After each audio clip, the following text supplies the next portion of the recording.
is my first hackathon with GovTech's, so I thought it was actually very well organised and it went very smoothly.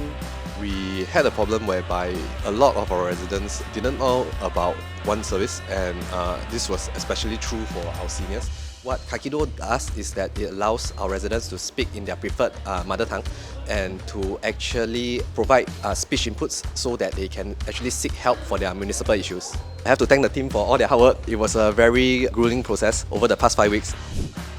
Our team product's called Afterlife SG. So essentially, we're asking the question, how is technology going to change the way that we pay respects to the people who have departed, the people that we love? I think a hackathon is usually only a couple of days long or over a weekend. But I think this time we've really gotten the time and effort over the last 6 weeks to explore the problem statement and really understand what are the needs that Singaporeans have. It's a great experience for non-tech and tech roles to come together as a team. I think a lot of us met each other for the first time in this project. So I thought it's a great experience of collaborating across divisions, create a product that is born to life through our problem statement.